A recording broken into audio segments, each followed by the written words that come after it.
On the first morning in weeks when the North Carolina hills seemed to bleed rain from the sky, Helen Ramirez woke to a sound she hadn't heard since her husband died. Hooves. She barely recognized it at first. Half awake, tangled in sheets still heavy with the scent of her late husband's old flannel shirt. But as thunder rolled and the soft tapping grew insistent, Helen pushed herself up, rubbing at eyes swollen from restless dreams. The clock on the nightstand blinked 5:03 a.m. She shivered as her bare feet touched the cold wooden floor, tugging a cardigan around her shoulders before making her way toward the porch. The storm outside was relentless, its wind pushing sheets of rain across her little hillside cabin, perched just outside Asheville, where the pines stood like silent sentinels. When she reached the front door, Helen paused. Instinct told her not to flip on the porch light, so she peered into the gray pre-dawn, breath held, as if the world itself were waiting. That's when she saw him, a broad, weathered brown quarter horse, motionless beside the broken fence, his left flank marred by a long, ragged scar. The animal looked like he'd stepped out of some fever dream, soaked to the bone, his head bowed, as if in mourning. For a moment, Helen wondered if she was dreaming, if this was some fragment of memory her mind had conjured up. The horse didn't move, didn't twitch or stamp or shake the water from his coat. He just watched her, eyes dark and impossibly deep. Across his back sat a battered old saddle, its leather almost black with rain, and pinned awkwardly to the saddle horn was a sheriff's badge, half torn, the name nearly worn away by time. Helen's pulse hammered. That badge, she thought, can't be real, but even as she tried to deny it, another memory crashed over her like the storm. Her husband Saul's last partner, old Whitaker, he'd had a horse named Chestnut. That horse had gone missing the very night Saul died. People said he ran wild into the woods, refusing to be caught. Just another ghost in a town full of them. But here he was, as if carried back by the rain, as if he'd found his way home. Helen stepped onto the porch, the screen door creaking on its hinges. "Easy," she called out, her voice steady but soft, as if she were talking to a spooked child. "You're not a ghost. You're a messenger, aren't you?" The horse's ears twitched at her words. Another crack of thunder split the sky, and for a heartbeat Helen saw herself reflected in the animal's eyes.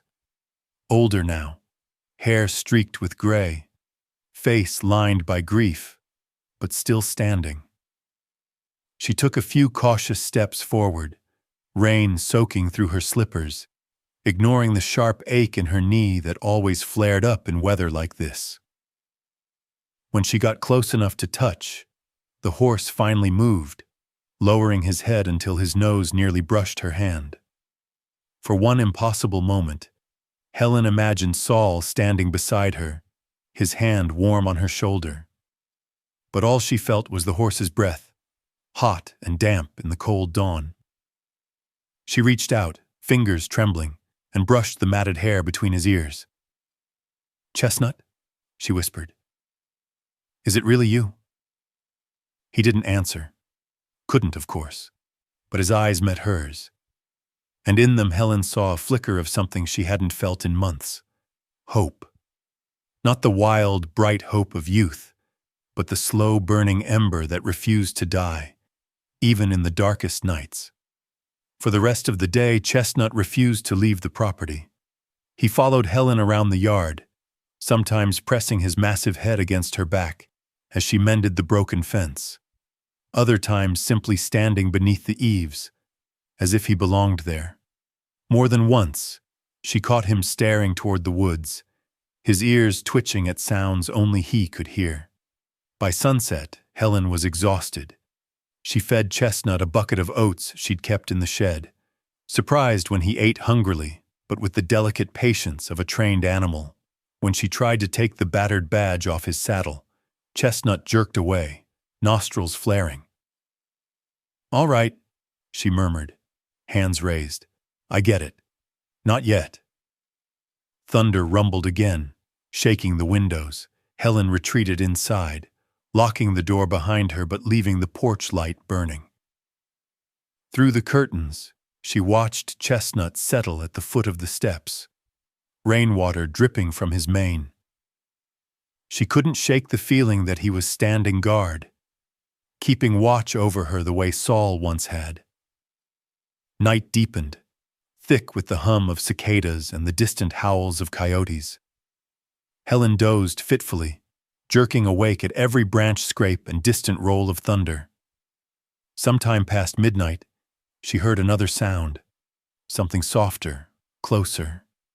She crept to the window and saw Chestnut trotting away into the darkness, vanishing into the trees as quickly and silently as he'd come. Helen's heart twisted, an ache both old and new. "Goodbye," she whispered, unsure if she meant it for the horse, her husband, or some part of herself she'd buried. But just before dawn, as the storm's last fingers faded into mist, a thud on the porch jolted her awake. Chestnut had returned, soaked and panting, but not alone. Hanging from his teeth was a muddy, battered sheriff's bag, one she recognized from old crime scene photos, the kind Saul had always carried. With shaking hands, Helen took the bag. It was heavier than she expected. Inside, she found a cracked walkie-talkie, still faintly hissing static, and a blood-stained glove, her breath caught. On the inside of the glove's wrist, hidden beneath a layer of dried mud, was something even more chilling. A small flash drive marked in trembling, faded Sharpie, S. Whitaker. Helen stared at the evidence in her trembling hands. Chestnut lowered his head, pressing his nose to her arm as if to steady her. Outside, the sky was clearing at last, pale light creeping across the hills. 100 questions flooded her mind, but only one truth stood out. Nothing in her life would ever be the same. Helen's hands trembled as she turned the blood-stained glove over and over, her eyes drawn again and again to the flash drive marked S. Whitaker. Rain tapped a slow, steady rhythm against the windows, the storm outside now a faded memory compared to the storm raging in her chest. Chestnut waited on the porch, his eyes fixed on her through the glass, silent and still as a sentry. The world felt suspended, time stretching and twisting, as Helen tried to process what this all meant. The glove, the sheriff's bag, the battered badge, the walkie, each one a piece of her past, returned to her by a horse who had vanished the same night Saul did. Her mind raced back to Saul's partner, Silas Whitaker. He'd been a good man, brave but a little reckless, and when Saul died, Silas disappeared soon after. There were whispers. Some folks said he'd run. Some said he'd been forced out. But no one, not even Helen, ever learned the full truth. Not until now. The flash drive felt heavier than it should. Helen set the glove aside and crossed to her battered laptop, which whirred awake after a moment's protest. As she waited, she wiped rainwater and mud from the drive, her hands moving automatically, memory guiding her even as her heart pounded in her ears. She inserted the drive. The old machine whined, screen flickering as a single video file appeared, titled only Confession. Helen hesitated, afraid almost of what she'd find, but forced herself to double-click. The video opened in a stuttering blur, then resolved. Silas Whitaker's face filled the screen. He was older, thinner, his dark hair tangled, eyes hollow and frantic, his voice hoarse and barely above a whisper, made Helen's skin prickle. "If you're seeing this, I'm probably dead. I never meant for Saul to get hurt. I swear, the raid, God, Helen, the raid was rigged. We weren't meant to come back. Someone set us up, someone in the department." Helen felt a scream building in her chest. For years she'd harbored doubts, chased whispers in old files, pressed Saul for details on the night he died. But hearing Silas say it, seeing fear crack his voice, seeing shame flicker in his eyes, made it real. Silas wiped tears from his face, then seemed to gather himself. "In my bag you'll find more," he whispered, glancing over his shoulder. "If you get this, trust Chestnut. Trust the horse. I left coordinates, Helen. There's a place in Pisgah. Look for the marked tree. And one more thing." He leaned forward, the camera blurring as his voice dropped to a near whimper. "Tell Mira Lopez. She's the only one left I can trust." The video ended with a burst of static. Helen sat frozen for a long time, only the steady ticking of the kitchen clock and Chestnut's rhythmic breathing outside reminding her that the world hadn't ended. As she closed the video, she noticed a second file, a TXT document simply labeled Evidence. With another click, the screen filled with a string of GPS coordinates and a short list of names. Hers, Saul's, Mira's, and two others she barely recognized from Saul's old case files. At the bottom, a single line. "If anything happens to me, follow Chestnut." Helen's hand flew to her mouth. She didn't want to cry, not now, not after so many tears already shed, but she couldn't help it. The secrets she'd buried for years, the weight she'd carried alone, now spilled out all at once. Her sobs filled the tiny kitchen, rising and falling with the wind outside. She barely noticed Chestnut nudging open the door, his great head poking in, eyes gentle and wide. He nosed at her elbow, snorting softly as if urging her forward. "You're not just a horse," Helen whispered, brushing her fingers through his wet mane. "You're a messenger, just like Saul used to say." Something clattered inside the sheriff's bag, drawing her attention. She reached in and beneath a tangle of rain-soaked papers, found a small woolen child's scarf, pink and white, with the initials MMR stitched in faded blue thread. Helen frowned. The initials tickled something in her memory, but she couldn't place them. Chestnut pawed at the floor twice, insistently, his eyes never leaving the scarf. Helen ran her thumb over the rough stitching, a new kind of fear clawing at her heart. Was this from a missing person case? Or someone they'd all overlooked? She clutched the scarf to her chest and whispered, "Who are you, Mepsar?" She didn't have time to wonder long. The truth was, there was only one person she could call now. One person who would believe her, who might understand. She picked up her battered cell phone and scrolled through the contacts until she found the name. Mira Lopez, Saul's old trainee, now a deputy herself.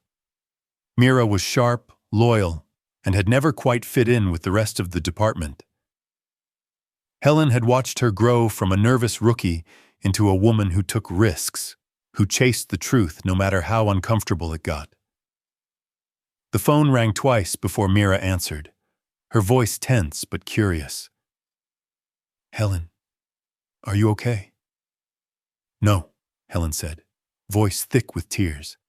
"But I have something you need to see. Can you come now?" Mira didn't hesitate. "On my way. Lock the doors." Helen barely remembered ending the call.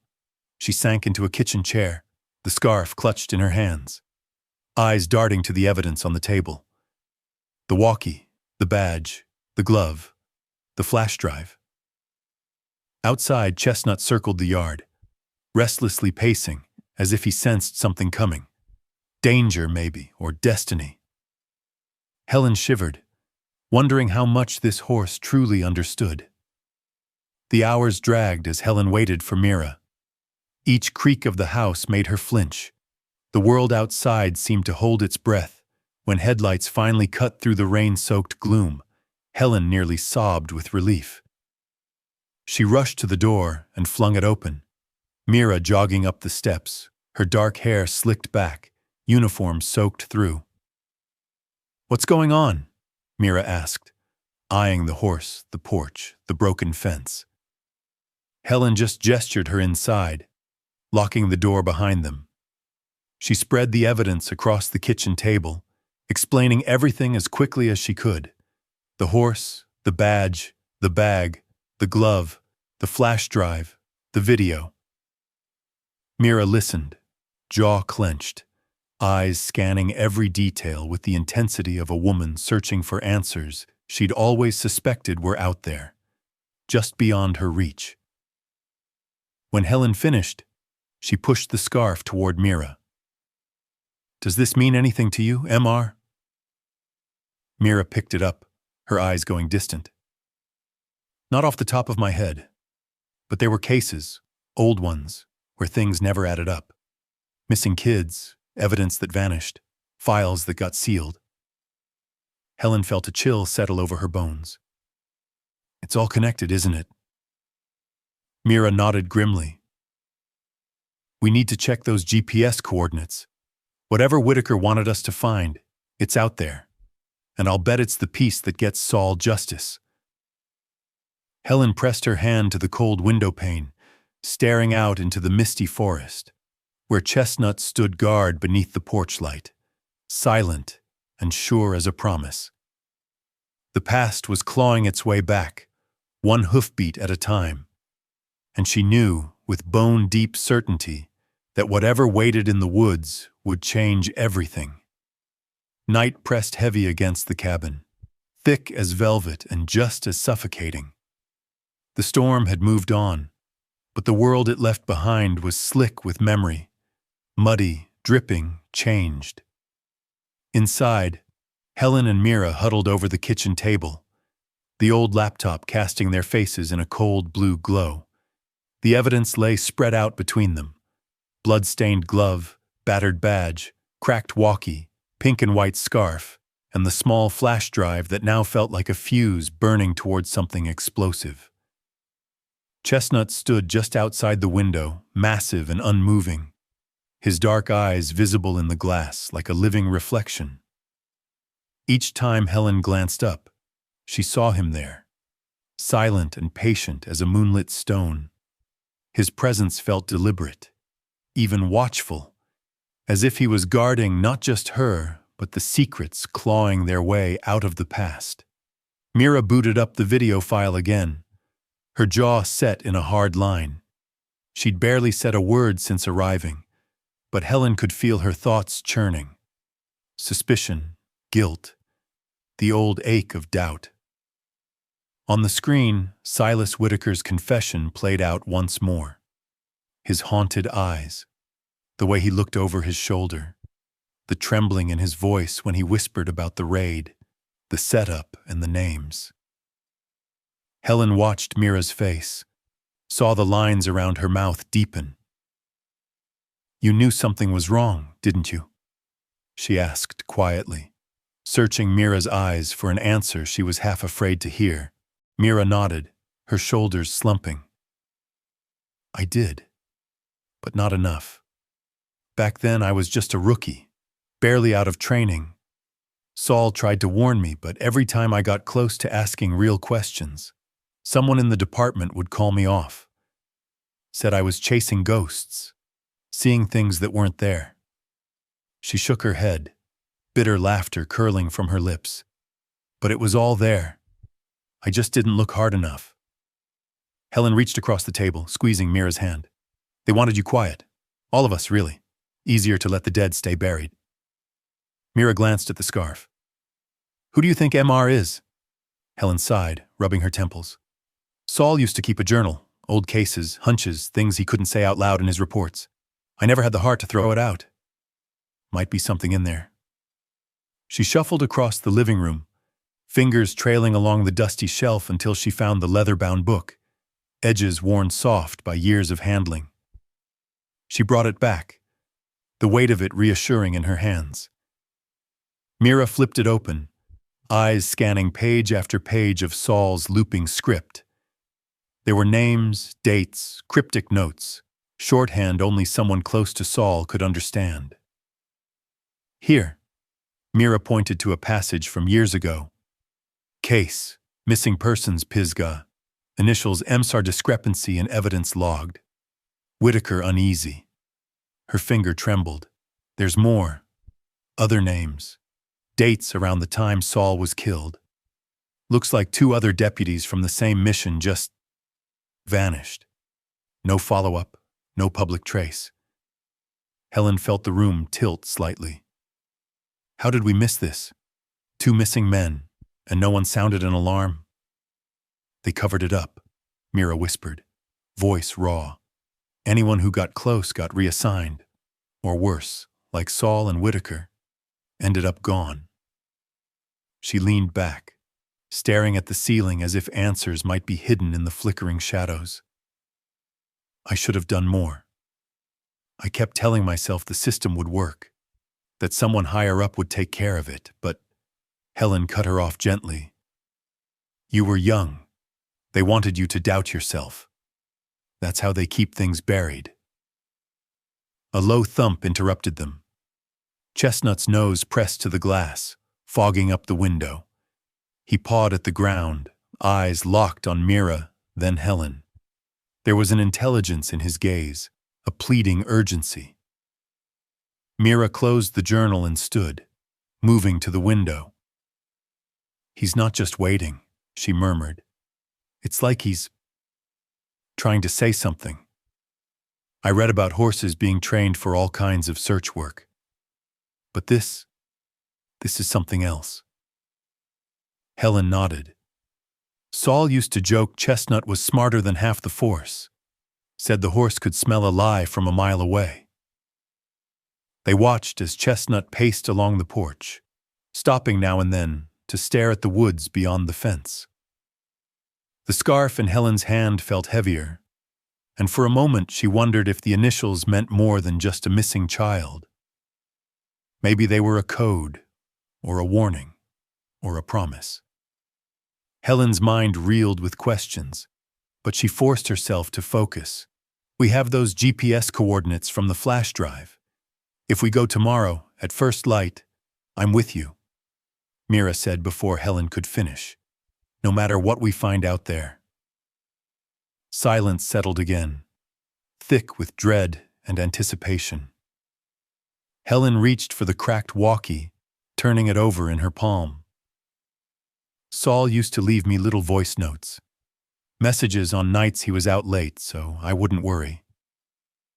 She thumbed the dial, half expecting static, but the battery was long dead. Maybe Whitaker did the same. Maybe there's something we missed. They scanned through Saul's old case files on the laptop, searching for any sign of the missing deputies, any mention of MR, any clue that would lead them closer to the truth. Mira jotted names on a notepad. Officers, witnesses, families who'd stopped asking questions. As the hours crept by, Helen felt the weight of every unsolved case, every family still waiting for answers. She caught herself dozing off at the table, head nodding, dreams tumbling with images of Chestnut, Saul, Silas Whitaker, and faceless men lost in the woods. She awoke with a start just before dawn, cold sweat prickling her skin. Chestnut was still outside, head low, but standing guard. Mira was already up, pacing, the journal open in her hands. Helen, I think there's a pattern, she said. Every name Saul marked has something in common. They were all on the raid, or connected to someone who was. Whitaker, Saul, those missing deputies. Even me, sort of. Through Saul. Helen felt a chill run down her spine. Someone's been cleaning up loose ends. And Chestnut, he's the last witness. Just then, Chestnut's head snapped up, ears pricking. He turned to stare at the woods. For a split second, Helen thought she saw movement, a flicker of pale light deep among the trees, there and gone. Mira looked at Helen, her face set with grim resolve. We're running out of time. If someone's watching, they know we're getting close. Helen gripped the scarf, the badge, and the old journal. She looked at Mira and found strength she thought she'd lost. Let's find out what's really buried out there. Chestnut nickered softly, as if in agreement. Helen opened the door and let the cool morning air sweep in. The world outside hushed and expectant. In that moment, she realized that some memories don't fade. They just wait for the right dawn to rise again. Mist clung to the hills in thick white swirls, curling through the trees like breath from old ghosts. As the first gray light bled into the sky, Helen and Mira stood on the porch, their boots sinking into muddy earth. Chestnut waited beside them, massive and steady, his coat still stained from the previous night's storm. Helen clutched Saul's leather journal to her chest. Mira checked her holster out of habit, thumb brushing the cold steel. They double-checked the coordinates from the flash drive, then compared them to the faded topographical map Saul had left behind. Helen traced the trail with her finger. It's deep. Looks like about 2 miles in from the old fire road, near the east boundary. Perfect place to hide something, Mira said, slinging her backpack over her shoulder. Her nerves flickered behind a steady face, but Helen could sense the tightness in her posture, a readiness for whatever waited in the woods. Chestnut nickered softly, almost impatient. Helen reached for his mane, feeling the quiet power beneath his skin. "Ready?" she whispered. Mira nodded, and together they set off, the forest swallowing them whole. The Pisgah National Forest in the early morning was a world apart from anything man-made. Their boots squelched in thick moss and fallen needles. Sunlight tried to break through the mist, but only succeeded in painting ghostly patterns on the ground. Branches creaked overhead. Somewhere far off, a woodpecker hammered at a hollow trunk, each blow echoing like distant thunder. They followed the trail, letting Chestnut guide them. He moved with a confidence that seemed almost preternatural, nose close to the ground, ears flicking at every sound. Several times he stopped abruptly, head turning toward a patch of brush or a snapped twig, his body language warning and alert. Mira's hand hovered near her sidearm, her gaze scanning the undergrowth. Half a mile in, Helen's breath caught. "Look!" She pointed ahead to a fallen pine, its roots torn from the earth in a recent storm. Beside it, Chestnut halted, pawing the ground urgently, his tail lashed. His entire frame was tense as a drawn bow. Mira knelt and began to dig with her hands, pushing aside wet leaves and clumps of dirt. Helen joined her, Saul's journal slipping from her pocket and falling open to a page marked with a single word: drop. It took only minutes before Mira's fingers hit something solid. Together, they unearthed a battered, waterlogged leather journal, Saul's initials pressed into the cover. Helen's heart hammered in her throat. The journal was swollen and damp, but most of the pages were intact. With trembling hands, Helen flipped through the entries. There were lists of names, coded messages, rough sketches of trails and landmarks. She stopped at a page filled with Saul's tight handwriting. Drop point, southwest route, deadfall pine, evidence rotation, Brenner's orders, not to be logged. Whitaker and I both protested. Threats, meeting scheduled with Lopez. Don't trust Rowe. Mira's face paled. Brenner and Rowe, both from Saul's unit, both in on it. Helen ran her hand over Saul's words, feeling the indentations in the paper, as if she could press her husband's presence back into the world. He left this for us. He knew we'd come looking one day. A branch snapped somewhere off the trail. Chestnut lifted his head, muscles quivering beneath his scarred flank. Helen looked at Mira, eyes wide. "We're not alone," she whispered. Mira slid her sidearm from its holster, scanning the trees. "Could be an animal. Or someone following us," Helen finished, voice trembling. The forest had changed around them.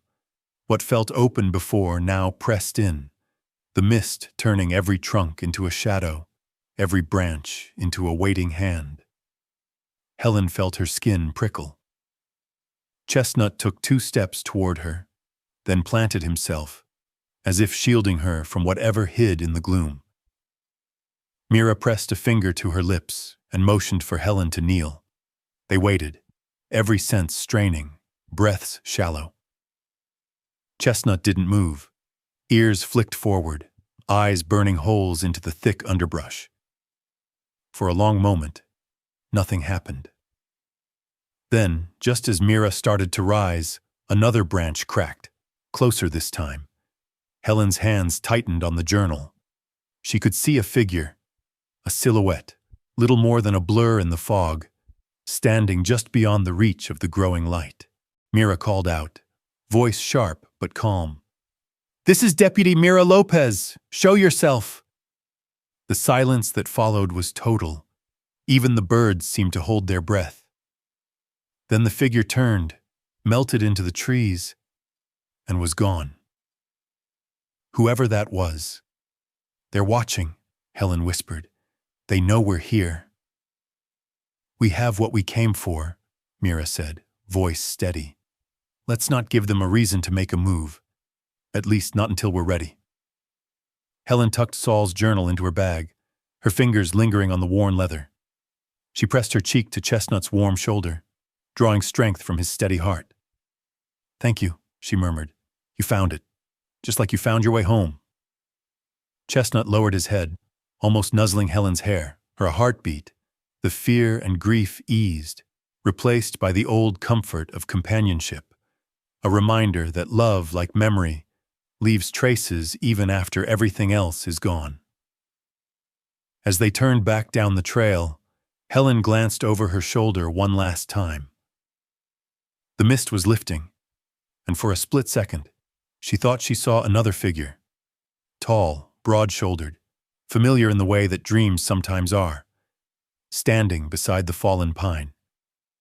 She blinked, and the shape was gone. She tightened her grip on the journal. Whatever waited ahead, they weren't running anymore. Not from the past, not from their own pain, and not from the truth. The forest, the scars, the missing voices, all of it had led them here. Shoulders squared, Helen followed Mira and Chestnut out of the trees. Behind them, secrets slept a little less soundly. Ahead, the dawn was finally breaking. The drive back from the forest was tense, every mile haunted by the feeling that someone, or something, was watching. Helen sat in the passenger seat, with Saul's journal in her lap, her thumb tracing the grooves of his initials as Mira navigated the winding mountain roads. Chestnut, muddy and silent, rode quietly in the horse trailer hitched to the truck, having followed their commands without protest. Rain had washed the world clean, but the air carried a nervous charge. Helen found herself glancing in the side mirror, half expecting to see headlights tailing them or a shape ducking behind the trees. She clutched the scarf with the initials MR in her fist, desperate for it to give up its secrets. The names from Saul's journal whirled in her head. Rowe, Brenner, Whitaker, all pieces of a puzzle that seemed only to grow more complicated. They pulled into the gravel drive as the sky purpled toward dusk.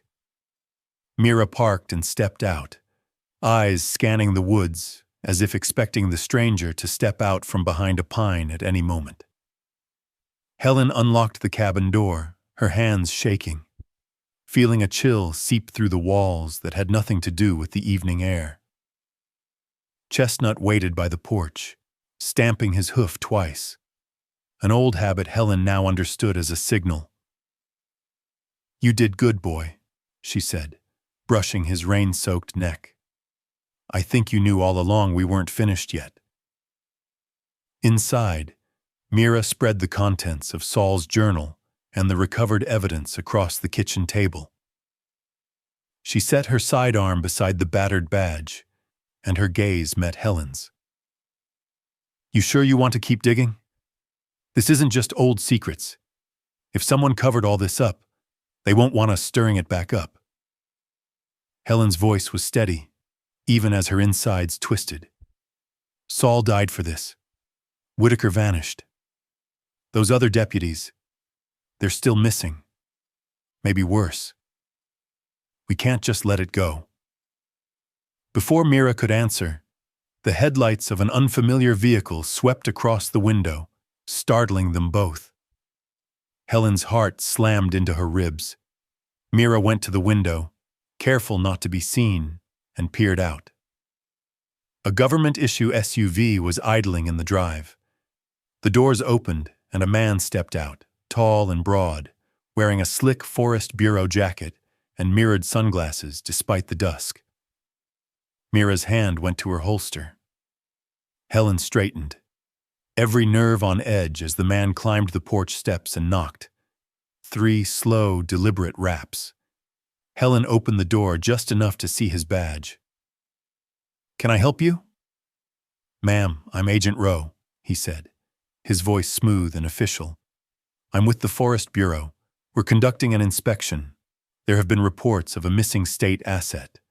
That horse, Chestnut, belongs to the government. I'm going to need you to turn him over for state inspection and quarantine." Helen's grip on the door tightened. She felt Chestnut step closer, placing himself squarely between her and Rowe, his head held high, his eyes never leaving the agent. "He's not a stray," Helen said. "He's evidence in a federal investigation, and he's staying right here." Rowe's lips curled in a polite, bureaucratic smile that didn't reach his eyes. "That's above your pay grade, ma'am. You'd be wise to cooperate."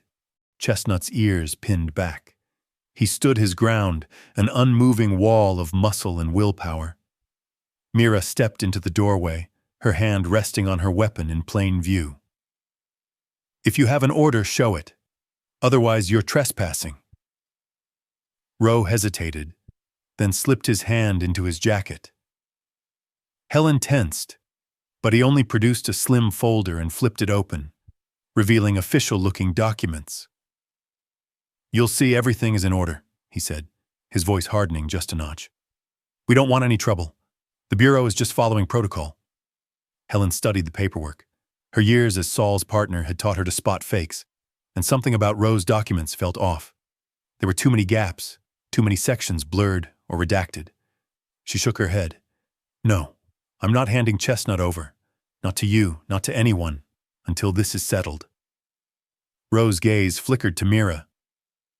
"You must be Deputy Lopez. Saul always said you were stubborn. He used to call you the Hound with a badge, right?" Mira's jaw clenched, and Helen caught the flash of recognition in her eyes. That phrase, "Hound with a badge," had been a private joke between Saul, Mira, and a handful of close colleagues. The way Rowe said it was deliberate, almost challenging. "You were with Saul's unit," Mira said, her voice cold and certain. Rowe didn't answer. Instead, he stepped back, slipping the fake order back into his jacket. "Have it your way, but I'll be back, with more than paperwork."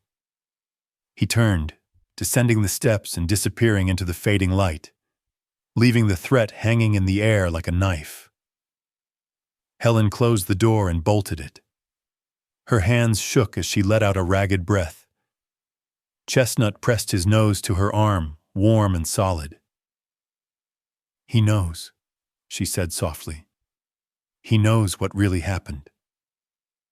Mira moved quickly, collecting everything from the table and locking it in Helen's safe. "We have to assume they're watching us now. Listening, maybe. Whatever we do next, it can't be here." The air was thick with dread. Helen drew the curtains and switched off the lights. The old walkie crackled softly in the dark.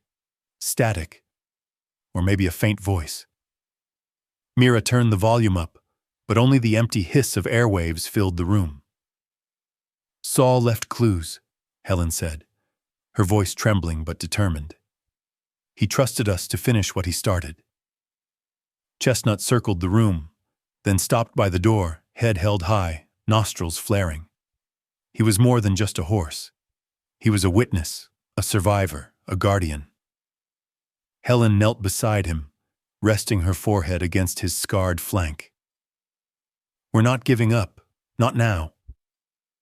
As night fell, Helen and Mira made plans. They'd visit Mira's office at dawn, dive into the archives for erased call logs and altered evidence tags. Every loose thread Saul had left behind. Outside, wind lashed the windows, and somewhere deep in the trees, headlights flashed and then vanished. Helen knew the real storm was just beginning. They weren't just hunting for answers anymore. They were being hunted too.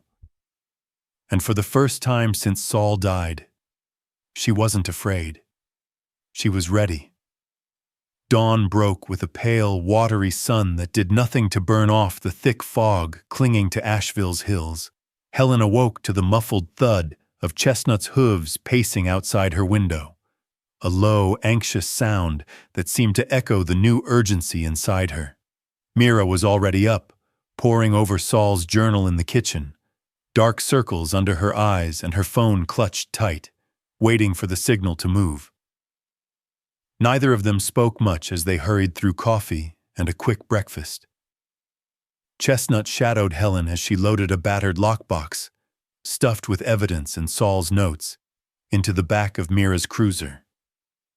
The horse watched every motion, his eyes never leaving her hands, his presence as steady and grounding as Saul's had once been. They drove in tense silence to the sheriff's substation, the back roads eerily empty. Mira checked the rearview mirror every few minutes, but no cars followed. Helen studied the shifting patterns of morning mist, thinking about Saul's final days, the exhaustion in his voice, the nights when he'd wake from nightmares about betrayal and whispered threats. Now, with every piece of evidence coming to light, Helen realized the full weight Saul must have carried, how lonely it was to be right when everyone wanted you to be wrong. They entered the station through a side door before most deputies were on shift. Mira's office was tucked in the far corner of the building, just past the archives. She nodded to Helen, signaling her to keep her head down as they hurried inside. The familiar institutional smell, coffee, copier toner, and gun oil, tightened Helen's chest with a strange nostalgia. Inside the archives, the hum of old computers and the low whir of a dehumidifier set the only rhythm. Mira flicked on a desk lamp and pulled up her terminal, eyes darting between Helen and the door. "If anyone comes in, stall," she said. "I've got ways to search what they think they've deleted." Helen nodded, opening Saul's journal to the page marked with MR's initials. She made notes, comparing Saul's handwritten codes with the digital archives. Mira's fingers flew over the keyboard, bypassing login restrictions and diving into the department's shadowy corners. Deleted calls, off-the-books incident logs, personnel files scrubbed of detail. The deeper she dug, the more Helen could see the old doubt in Mira's eyes hardening into anger. Chestnut waited by the back entrance, visible through a dusty window. He watched the building as if he understood their danger, occasionally tapping his hoof against the cement, a slow, steady pattern that Helen realized matched the way Saul used to signal her in crowded places. Suddenly, Mira muttered, "There's something here." She pointed to a cluster of files, call logs from the night Saul was killed, timestamps erased and then rewritten, tags that didn't match the official radio records. They wiped all this. But look, there's a backup. Someone tried to erase it, but wasn't thorough. Helen leaned in as Mira clicked through, reconstructing the night Saul died. The logs showed frantic calls between Saul, Whitaker, and two deputies marked only by badge numbers. At 2:14 a.m., Saul's final radio call came through. "Code black at drop point. Not safe. Repeat, not safe." Seconds later, an unlogged call pinged a tower in Pisgah, then nothing. Mira played the last voicemail on record, a message never officially filed. Saul's voice, rough with adrenaline and fear, crackled from the computer speakers. "If something happens to me, tell Helen the case didn't die with me. Chestnut knows. He'll show you. Trust Mira. And if you hear from Roe, don't believe a damn thing." Helen's eyes blurred with tears, but her heart thudded with a new determination. Saul had left a breadcrumb trail, one that only Helen, Mira, and Chestnut could follow. Chestnut tapped the ground again, twice. Helen looked up and met his gaze through the window. "He's tracking us," she whispered, a realization dawning. "He's been trying to guide us all along." Mira glanced back. Saul trained him, didn't he? Not just for riding, but for search and rescue. Maybe even more. "You ever notice anything odd before?" Helen nodded. "He used to say Chestnut could smell guilt, or maybe fear. Taught him to signal with his hoof, once for yes, twice for no, twice in quick succession for danger." Mira let out a low whistle, shaking her head in disbelief.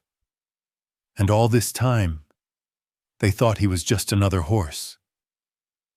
A knock on the office door made them both jump.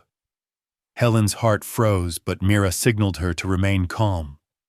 The door cracked open, and Deputy Mack stuck his head in, yawning. "You two in early today. Everything all right?" Mira forced a smile. "Just catching up on paperwork. Helen needed to check some old property records for her insurance. You know how it is." Mac grunted, eyeing the stacks of files, but not pressing. "Well, don't get lost in the basement. I'm grabbing coffee. Anyone want some?" "No thanks," Mira replied. Mac shuffled off, and Mira let out a breath. Helen returned to the files, pulling up the list of badge numbers from Saul's notes. 2 belonged to deputies whose personnel files had been sealed and marked inactive, with no next of kin listed and no transfer paperwork. Just gone. The deeper they searched, the more Helen realized how many threads had been cut to protect whoever orchestrated the cover-up.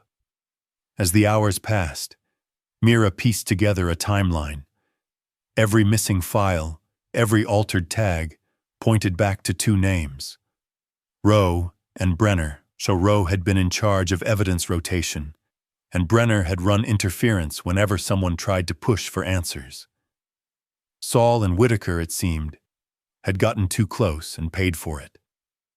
Chestnut, sensing the rising tension, tapped his hoof 3 times, then stopped, eyes fixed on Helen. Mira frowned. "That's new. Maybe he's trying to say we're running out of time." Helen nodded. "We need to go public. Get this to someone outside the department. If we sit on it, Roe will find a way to bury us next."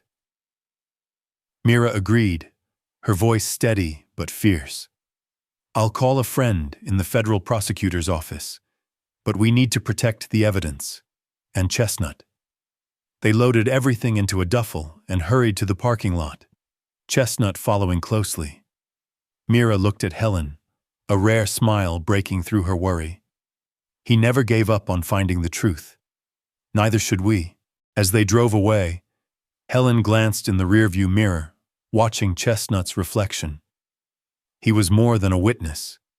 He was the last living connection to Saul's courage, to the truth everyone else had tried to erase. And as the sun finally broke through the fog, Helen knew the end was coming, one way or another.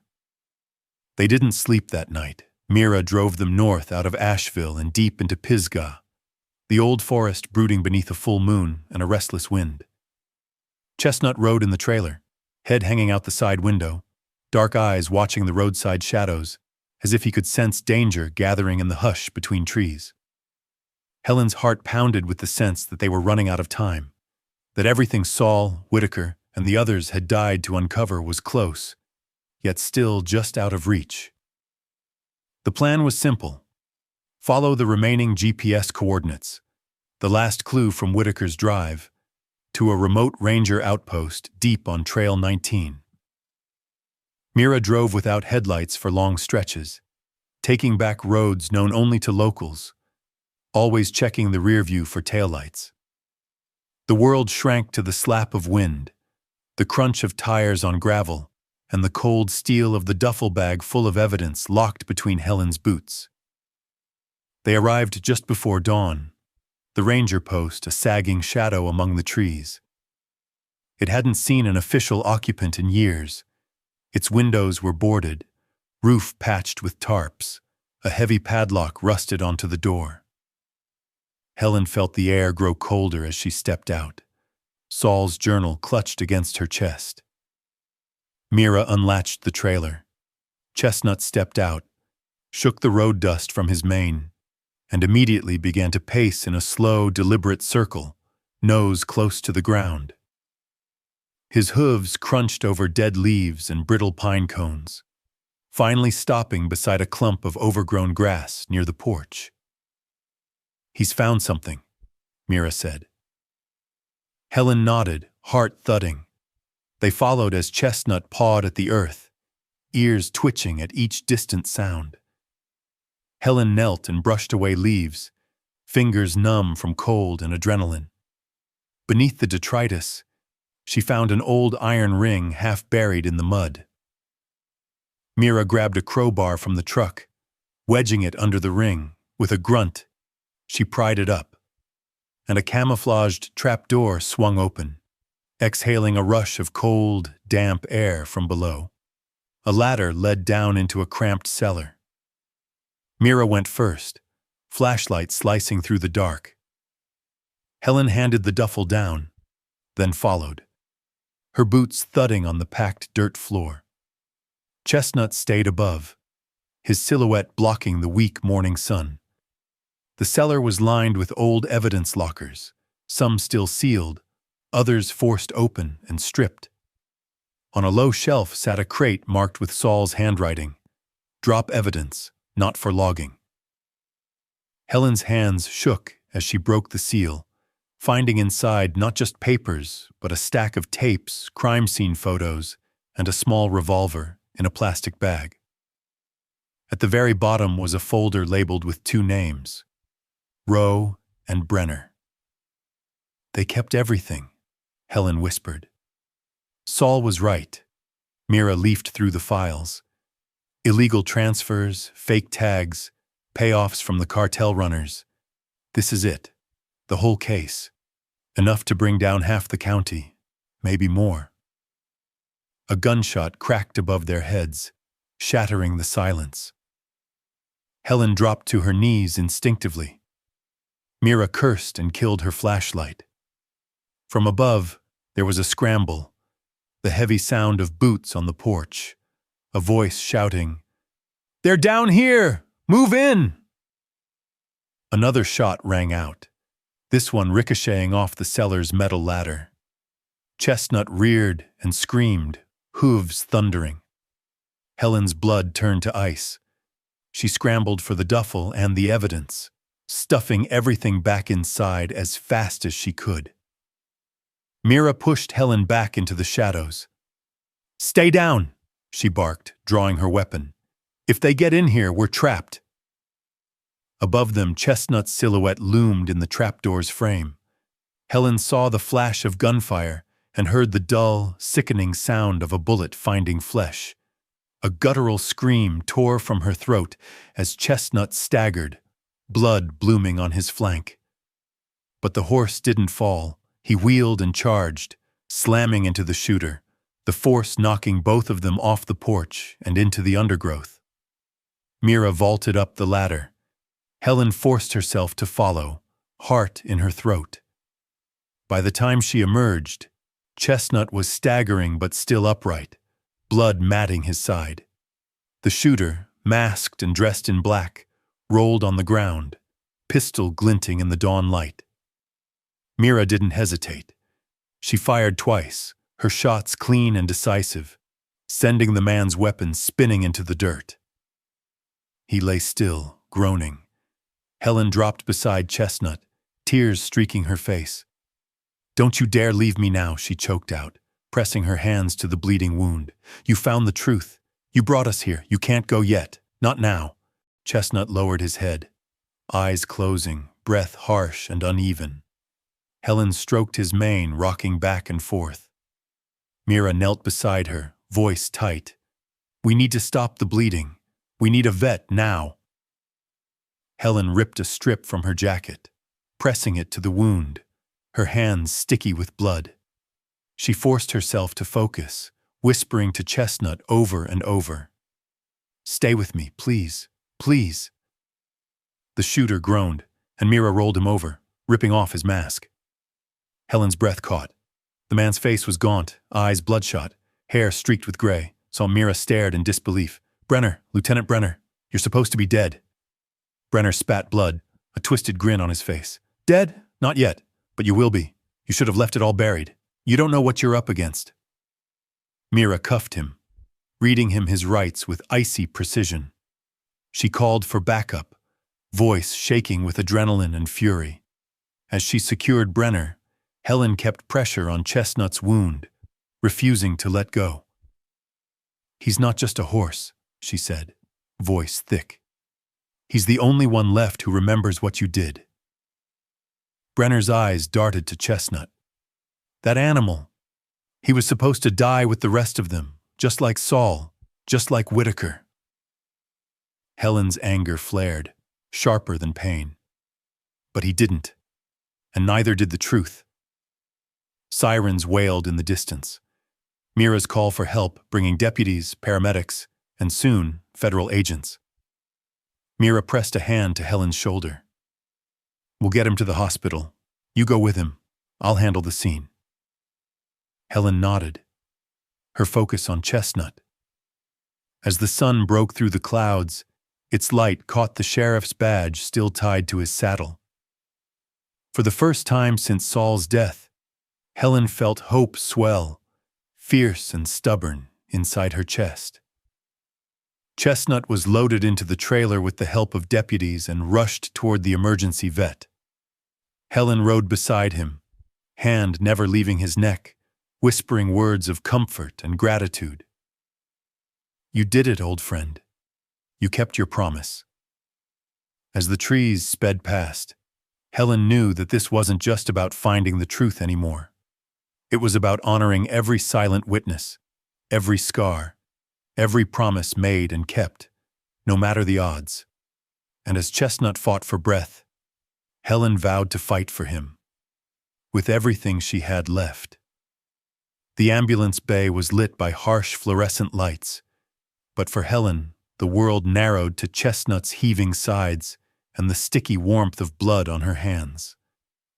Paramedics ushered her back as the emergency veterinary team rushed the horse onto a gurney made for large animals. The waiting room smelled like antiseptic and wet earth. Helen pressed her forehead to the cold glass of the observation window, refusing to look away from the figure of Chestnut as the vet worked, Mira's hand steadying her shoulder. "You did everything you could," Mira whispered. "He's strong. He'll pull through." Helen nodded, her throat tight, not trusting herself to speak. She replayed it all in her head. The shots, the cellar, Brenner's face twisted in rage and desperation, Chestnut throwing himself between her and death. The past had come roaring out of the woods, leaving nothing untouched. News of the gunfight spread fast. By midday, the waiting area swarmed with law enforcement. Deputies in pressed uniforms, federal investigators in cheap suits, and news crews jockeying for a statement. Mira paced the lobby, speaking with the prosecutors she'd called in secret, handing over the duffel stuffed with Saul's journals, tapes, and the evidence box from the outpost. She explained every thread, every cover-up, every gap the sheriff's department had left behind. For the first time in years, Mira's voice didn't shake. She was furious, but also free. She'd survived long enough to bring the truth forward. A nurse in blue scrubs finally approached, her face gentle but tired. "He made it," she told Helen softly. "Lost a lot of blood, but he's stable. He'll have a scar, but he's going to be all right." Helen slumped against the wall, letting out a sound that was half laugh, half sob. Mira squeezed her hand, and the two women shared a moment of exhausted, teary relief. Word came from the prosecutor's office. Brenner was in custody, facing federal charges. Rowe, realizing the net was closing, had tried to slip out of town but was stopped at a highway checkpoint, the badge and fake documents still in his glove box. Federal agents found a burner phone and a list of names. More deputies, more secrets. The dominoes were finally falling. The next day, Helen sat before a row of cameras at a hastily arranged press conference in the county courthouse. Chestnut limped into the hall beside her, bandaged but upright, his massive head held high. The room went silent as he entered, every reporter turning to the spectacle of a bloodied horse in a police vest. Helen stroked his mane, then looked out at the sea of faces, some skeptical, some awestruck. "My name is Helen Ramirez," she said, voice clear. "My husband, Deputy Saul Ramirez, was murdered for trying to do what's right. For years they called it a tragedy, an accident, something to forget. But the truth never really goes away. Sometimes it waits for you in the woods. Sometimes it comes home on four legs." She glanced down at Chestnut, who blinked up at her with his steady, unbreakable calm. "Justice wears boots, but sometimes it walks on four legs." Chestnut was there that night. He remembered everything. He brought back what everyone else tried to bury. The press conference exploded with questions, but Helen answered them all. How Chestnut returned, how he brought the evidence, how Saul's journal had pointed the way, and how Mira Lopez, a deputy who refused to look the other way, had risked her life to bring justice. Mira stood behind her, eyes shining, a quiet pillar of support. When one reporter asked how a horse could possibly play such a role, Helen just smiled. Animals know more than we think. They don't forget what happened, not when it matters. Chestnut carried the truth across miles, through storms, through bullets. If only people were that loyal. The evidence was overwhelming. The duffel bag's contents, Saul's notes, the tapes, the altered call logs, the revolver, proved years of cover-ups, illegal forest deals, bribes from cartel runners, innocent people made to disappear. The press pounced on every detail. Within hours, national networks picked up the story, splashing Chestnut's battered face and Helen's trembling smile across the evening news. That night, Helen sat at Chestnut's stall at the emergency veterinary hospital. The sounds of the press conference played from the old TV in the break room. Mira joined her, quietly dropping 2 steaming mugs of cocoa onto the straw at Helen's feet. "You spoke like you'd been waiting your whole life to say those things," Mira said. Helen chuckled, exhaustion pulling at her eyes. "Maybe I have. I think Saul would have wanted the truth out, even if it cost everything." Chestnut nudged Helen's shoulder, then Mira's with his muzzle. The scar along his flank was raw but healing, a testament to survival. For a long moment, none of them spoke. The horse, the widow, the deputy, all bound together by a loyalty the world had underestimated. The next morning, Helen and Mira walked out to the makeshift press pit set up in the hospital parking lot. Federal prosecutors flanked them, holding up files and answering questions. Helen caught a glimpse of herself in a camera monitor, older, tired, but finally unburdened. Behind her, Chestnut limped along, his badge and police vest gleaming in the sunrise. A little girl with a cast on her arm approached, her mother hovering at her back. The child reached out timidly. "Can I pet him?" she asked. Helen nodded, helping her stroke Chestnut's nose. The horse closed his eyes and breathed slow, steady breaths, the kind that promised things would get better. Maybe not right away, but someday. Mira watched, tears in her eyes. He's healing them now too, not just us. Helen nodded, wiping her eyes. Justice isn't always a verdict. Sometimes it's a second chance. Sometimes it's just being seen. By the end of the week, federal indictments were handed down. The sheriff's department was rocked to its core. Promotions rescinded, records audited, resignations pouring in. But more important, the missing deputies and families finally got their answers. Helen wrote a statement for the local paper. This isn't just about catching the guilty. It's about honoring the silent witnesses, the ones who can't speak, but who never forget. That evening, as dusk fell, Helen and Mira stood on the porch, looking out over the hills. Chestnut grazed quietly nearby, haloed by the last golden light. Helen reached for Mira's hand. We didn't just get justice for Saul. We got it for everyone who lost their voice, even Chestnut, especially him. Mira squeezed her hand. He's the bravest partner I ever had. For the first time since Saul's death, Helen allowed herself to imagine a future not defined by loss, but by legacy. And as Chestnut raised his head and nickered softly into the evening breeze, Helen knew the story wasn't just about a horse, or a deputy, or a widow's grief. It was about the power of presence, the silent courage that endures when words fail and the truth seems lost forever. A month after the case broke wide open, spring's first soft green leaves unfurled across the Pisgah foothills.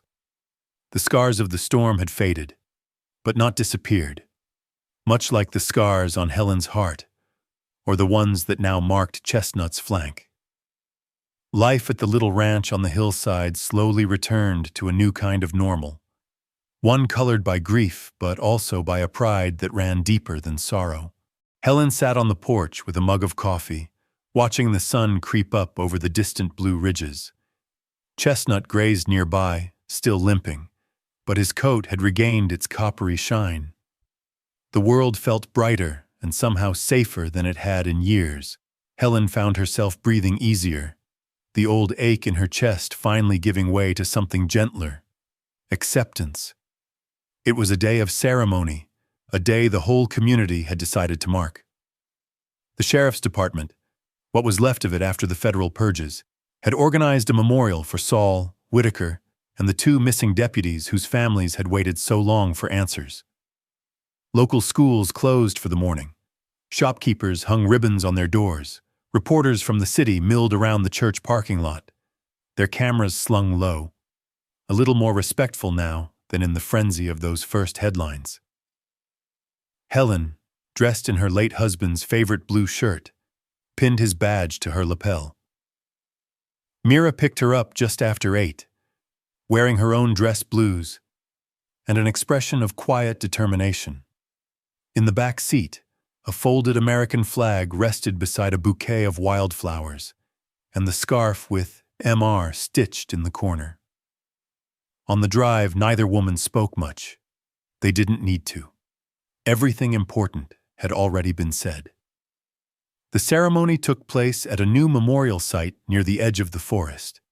It was simple: a granite bench beneath a spreading oak, a bronze plaque engraved with the names of the deputies lost.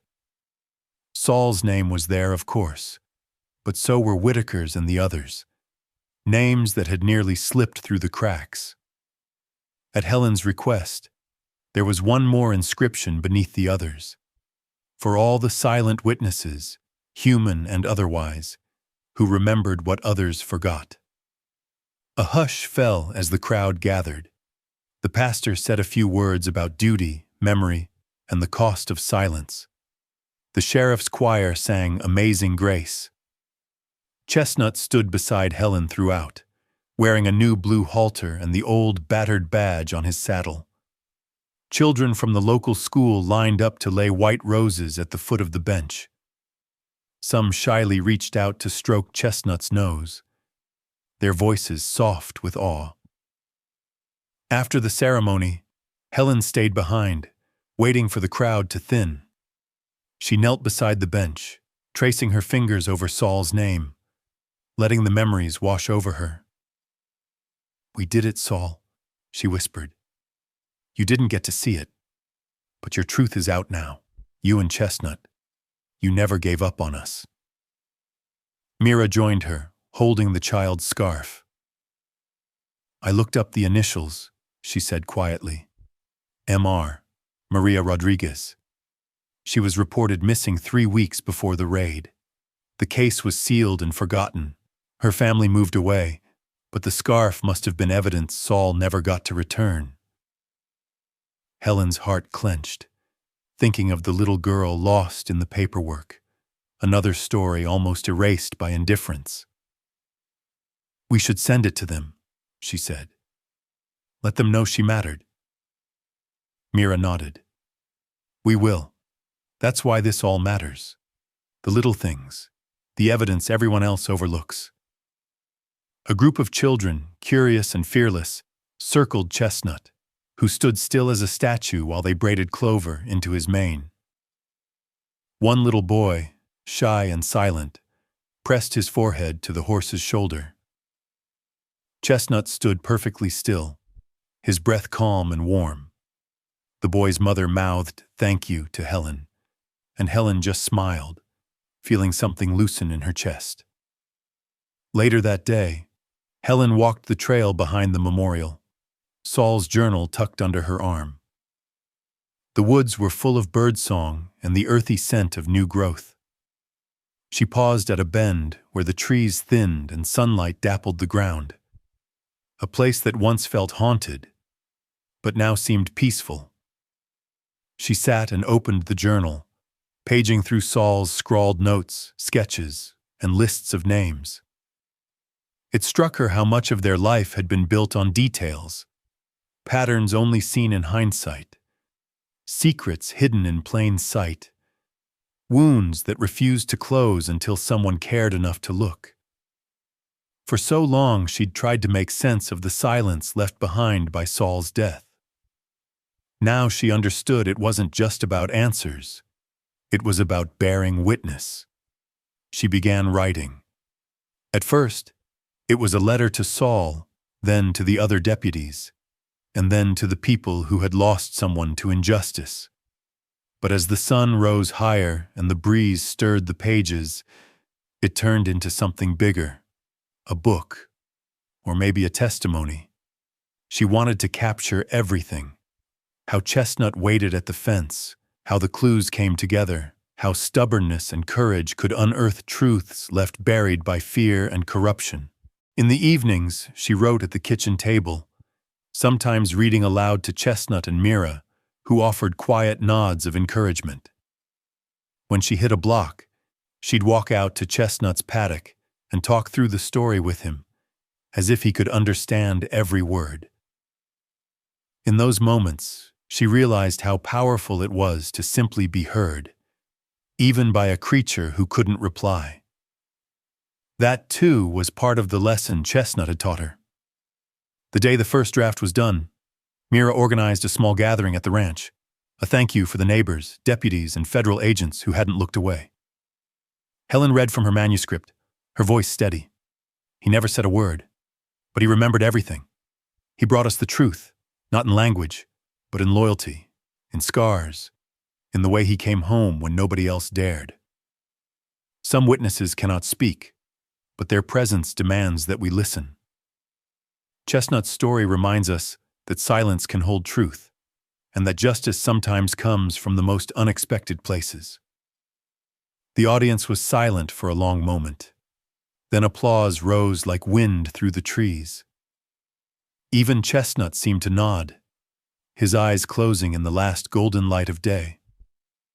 After the reading, Helen joined Mira on the porch, watching children chase fireflies across the lawn, their laughter echoing in the soft dusk. Helen turned thoughtful, her words quiet and strong. You know, people talk about justice like it's always loud. A trial, a verdict, someone punished. But most of the time it's quieter. It's found in remembering, in refusing to look away, in giving a voice to those who never had one. Mira nodded, wiping a tear from her cheek. That's the lesson, isn't it? Not just for Saul or the other deputies, but for everyone. We all have a duty to remember, to listen, even when it hurts. Helen smiled at Chestnut, who watched over them from the far end of the yard. He never needed to say a word. He just needed someone to listen, and that was enough. As the stars blinked on above the mountains and fireflies danced in the grass, Helen felt the ache of loss soften. She had found her purpose, not in forgetting Saul's absence, but in making sure his memory and the memories of so many others were never buried again. A gentle mist curled above the fields of Helen's ranch, softening the sharp lines of the new fences and the half-finished barn that now stood where the old, broken rails once marked the edge of her grief. It was a bright, fresh morning, the kind that makes the world feel new and old all at once. The last traces of winter were gone. Spring's colors burst in every direction. Golden daffodils by the front gate, wild violets climbing the hill, and in the center of it all, Chestnut grazing with a herd of other retired service horses. But the biggest change wasn't in the land or the horses. It was in the people. Helen's small property, once a place of quiet solitude, was now alive with laughter, shouts, and the slow, careful steps of children weaving between the paddocks. The Chestnut Initiative, a program dreamed up by Helen and Mira and supported by the community, had finally launched. Its purpose was simple but profound. Pair retired service horses like Chestnut with children of fallen officers, offering them the kind of silent companionship and healing that words too often fail to provide. On this day, Helen stood at the fence, clipboard in hand, watching as a little girl named Abby approached Chestnut. Abby wore a sun hat far too big for her, and her movements were deliberate, almost hesitant. She was one of the first to join the program, a child who hadn't spoken since her father, a local deputy, was lost in the line of duty the year before. Abby's mother watched anxiously from the porch, hands wringing the hem of her shirt. Chestnut lowered his head, blowing softly through his nostrils as Abby extended a trembling palm. For a long moment, nothing happened. Then Chestnut inched closer, his great head bowing until his nose brushed Abby's tiny fingers. The child's eyes widened. She let out a shaky breath, and to everyone's surprise, a single, tentative giggle bubbled up from her throat. Helen felt her own throat tighten. She glanced at Mira, who stood by the barn, wiping away a tear. "He's healing them now too," Mira whispered, her voice thick with emotion. "Not just us." Helen nodded, her heart full. In that moment, she realized just how far they'd come. The ranch, once only a refuge for her own grief, had become a sanctuary for so many others. Children haunted by loss, widows carrying memories that wouldn't let go, even hardened deputies who'd forgotten how to trust their own instincts. The horses, led by Chestnut, carried each visitor's pain with a patient, unspoken grace. They were living proof that healing was possible, not because scars disappeared, but because meaning could be found in living with them. In the weeks after the memorial, Helen's story, and Chestnut's, spread far beyond Asheville. News crews returned, this time to capture the laughter of children in the fields and the gentle courage of a scarred brown horse who had once stood alone at a broken fence. Local officials visited the ranch, inspired by its impact. Other counties asked for advice, eager to start their own initiatives for families of first responders. Helen gave interviews and answered emails from strangers around the country, always ending each conversation the same way. Sometimes the quietest among us have the most enduring truths. But with growth came challenges. There were skeptics, of course, bureaucrats who questioned the program's value, old adversaries from the department who muttered about sentimentality. Helen met each with the same steady resolve that had seen her through the storm. "You can't measure the power of being seen," she'd say, "but you can see the difference when it happens." Every evening, Helen would gather with Mira on the porch, sipping sweet tea as the sun dipped behind the blue hills. They watched the children run and the horses graze, their talk drifting from memories of Saul to new hopes for the future. The old pains were still there, Mira's haunted nights, Helen's quiet longing for Saul's laughter, the ache that came from knowing some wounds never truly closed. But now those aches had a place. They were acknowledged, woven into a new purpose. Helen sometimes wandered the ranch's trails at dusk, Chestnut pacing quietly beside her. She'd run a hand over his scarred flank, feeling the ridge beneath his coat. "We're still here," she'd murmur, "still listening, still remembering." One evening, as the sky faded to purple, Helen stood with Abby by the paddock gate. The little girl pressed her face against Chestnut's warm side, eyes closed. "He understands me," Abby whispered, her first words in months. Tears sprang to Helen's eyes. She crouched beside Abby and put an arm around her shoulders. "He understands all of us, sweetheart. That's what makes him special." By the end of summer, Helen published her book, Witness Without Words, The Horse That Remembered. The story captured not just the corruption that had taken so much, but the small, everyday courage that brought healing. She ended her book with a simple reflection. This isn't just a story about corruption or redemption. It's about the power of presence.